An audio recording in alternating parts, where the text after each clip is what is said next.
Ẹ káalẹ́, ẹ káàárọ̀ o, ọ̀dẹ̀ ò dùn bí, àjíǹde ara yóò mọ jẹ́ fún wa o láṣẹ Èdùà. Ẹ ò mà wá dúró ń gbé sọnù bí ò ṣe bí ọmọ o. Ẹ wò ó jẹ́ kẹ́ ẹ declare state of emergency ní ìlú náà nítorí wípé tẹ́ ẹ bá ti fẹ́ lọ ṣe negotiation pẹ̀lú àwọn agbésùmọ̀mí ẹ declare state of emergency ni. Ta ló sọ èyí? Ayodele ni o, ìyẹn politician prophet. Bẹ́ẹ̀ ni o, ìyẹn Primate Elijah Ayodele.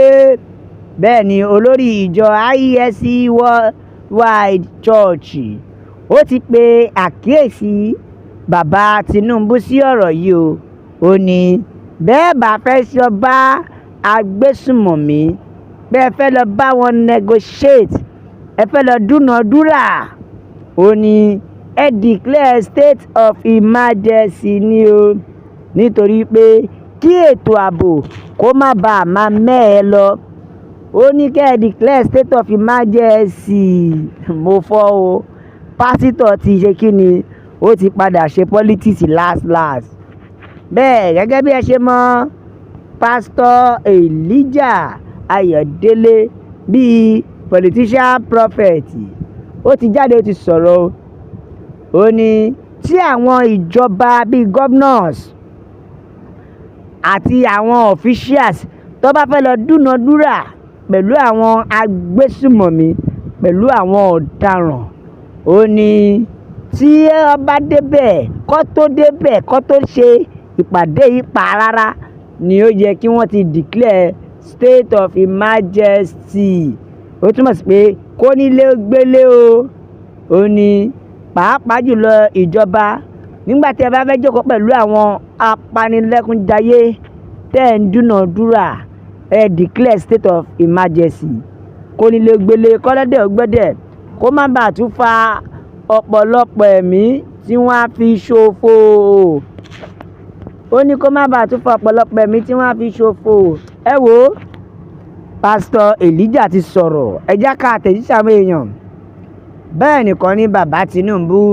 Ó ní èyí tẹ́ ń ṣe yìí, ṣé kò ṣe pé bàbá ti wà lórí ọjà níbi mi tọ́ka mo. Ẹ já gbá àtẹ̀jíṣẹ́ ẹlòmíràn, ìkànnì àbí ká sọ pé bàbá Tinubu ń bẹ̀rù wọn ni. Tó bá jẹ́ pé ilẹ̀ Ìgbò ni a ti máa sọ kátikàti mí lẹ́nu, a ti máa gbófin jáde. Ó ní kí ló dé tí ò ṣe bẹ́ẹ̀ nísìnyí. Bẹ́ẹ̀ nìkan ni òótọ́ ni o. Bàbá Tinubu wà lè sọ pé ẹ̀ ń bẹ̀rù ni. Bẹ́ẹ̀ nìkan ni Woli. Ṣé wọ́n ló mọ̀ sọ nǹkan tí ààrẹ orílẹ̀-èdè yóò ṣe?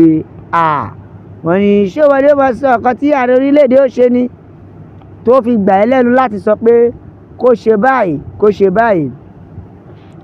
Bẹ́ẹ̀ nìkan ni the presidential adviser on political matter, agbésùmọ̀mí and election results, at least Soludo won the election in Anambra State and no more APC member. I hope you should to go and rest a little. Ó ní kẹ́gbẹ́ APC kó lọ sinmi o nítorí èyí ẹ ṣe ó ti tó nípínlẹ̀ Anambra.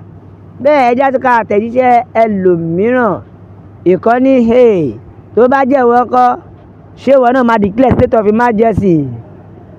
Àbí bẹ́ẹ̀ nìkan ni northern state Nàìjíríà ní ìṣòro. Ẹgbọ́n ṣé lóòótọ́ ni? Àfikún lọ́n kó gbà wá ní o. Ó ní àwọn ní ìṣòro, àmọ́ gọ́ ní ìṣòro tá a ní nítorí àwọn gọ́ ọ̀rọ̀ wọn dàbí egungun àti ọ̀rọ̀ wọn dàbí kọ̀ǹdánù rẹ̀ sì ni o. Bẹ́ẹ̀ ó ní ṣẹ́rí àwọn Haúsá wọ́n ti sọ̀síìdì láti máa tà wá fún àwọn Fúlàní pẹ̀lú so-called ẹ̀sìn. Ó ní ẹ̀sìn ló fi bojú o, ẹ̀sìn ló fi bojú. Bẹ́ẹ̀ ẹ já tún gbọ́ àtẹ̀jíṣẹ́ ẹni yìí látàrí pé ó sọ̀rọ̀. Ó ní state of emergency kẹ̀ tó wójú ló sọ o.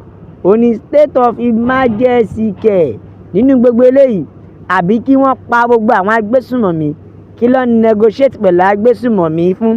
ẹ̀yin náà gbọ́n tẹ́ ẹ ń sọ. Wọ́n fọ kí ló dé tán negotiate pẹ̀lú àwọn agbésùmọ̀mí, ṣé wọn ò lè pa wọ́n ni? Àbí imagine ẹ̀ ń bribe èèyàn nínú ìwà ìkà. Ẹ gbọ́, ṣó parọ́ ni? Ó ní ẹ tún bribe èèyàn nínú ìwà ìkà. Ìjọba Nàìjíríà, olóṣèlú Nàìjíríà, ó ní ẹ ṣáà ní ọpọlọ kan tẹ́ ẹ máa lò fún state of emergency. Ṣe ló dàbí weapon of oppression on opposition parties. Tó ìkan ló ní for the first time, ó ní bàbá yìí sọ̀rọ̀ bí ẹni tó ní làákàyè. Ẹ gbọ́, ó ní at least if somebody does not like this opinion you made, he or she can criticize it based on you are a man and not God. Ó ní ṣẹfẹ́ gbọ́, ó ní ẹ ti ẹ̀ sọ yìí dáadáa o, nítorí àtijọ́ tẹ́ ẹ ti ń sọ̀rọ̀ bẹ́ẹ̀ sọ pé nǹkan kan báyìí ló máa ṣẹlẹ̀, nǹkan báyìí ló máa ṣẹlẹ̀. Ẹ ò fọjọ́ kan sọ pé orílẹ̀-èdè Nàìjíríà máa dára lọ́la. Ẹ jẹ́ gbọ́n tí ẹlòmíràn sọ. Bẹ́ẹ̀ Mósè, ó ní ẹ má dá baba lóhùn, ẹ̀rù àwọn tó ní Nàìjíríà ló ń bà á, nítorí pé ó mọ̀ pé àwọn agbésùmọ̀mí ló ní Nàìjíríà. Òun náà rántọ́ ọwọ́ ọmọ ẹ̀ báṣọ́, kò fẹ́ ṣe kọjá ààyè ẹ̀. Bẹ́ẹ̀ nìkan káàánú, àánú ṣe é. Ó ní láti jẹ́ ààrẹ ò easy o. Bẹ́ẹ̀ ni, nítorí gbogbo ọ̀rọ̀ ló máa gbà látọ̀dọ̀ Ọlọ́run. Every day from God instruction are coming from appointed adviser. Ó ní oríṣiríṣi àmọ̀ràn làwọn tí o yàn síbẹ̀ ó máa gbà fún ọ. Àwọn tó pè léèyàn tó lè jẹ́ pé ọ̀tá ni wọ́n, ọ̀rẹ́ ni wọ́n, ẹbí ni wọ́n. Àfi k'Ọlọ́run ó ṣe aláàbò lórí ààrẹ. Bẹ́ẹ̀ nìkan ni ààrẹ wa, ṣé ká sọ pé torí pé ẹ wà lẹ́gbẹ́ APC àbí? So he cannot declare any state of emergency in any state níbi tí àwọn agbésùnmọ̀mí ti ń ṣiṣẹ́ lọ́wọ́, àbí kẹ́ ẹ kúkú pa àwọn agbésùnmọ̀mí ọ̀hún. Kí lẹ̀ negotiate in the first place? Kí lẹ̀ negotiate pẹ̀lú agbésùnmọ̀mí fún? Tó bá yẹ ẹ máa sọ pé Trump ń parọ́. Trump tó ní ẹ̀ ń fọwọ́ ra wọn lórí kò jẹ̀bi. Ẹ̀yin náà ẹ gbọ́, ẹ̀ ń negotiate pẹ̀lú agbésùnmọ̀mí. Ó dẹ̀ dùn ún sọ. Ó dùn ún sọ ni o pé negotiate pẹ̀lú agbésùnmọ̀mí. Orílẹ̀-èdè Nàìjíríà yìí ó ti tán. Orílẹ̀-èdè Nàìjíríà yìí ó ti tán. Ẹ̀yin náà ẹ wò báyìí, wọ́n bá agbésùnmọ̀mí sọ bó ṣe jẹ́ kó lọ. Ẹ wò, a ò wá ní rí jù báyìí lọ o, nítorí àjò lè dùn títí kò nílé ó má relé, bó pẹ́ bóyá onílé á relé.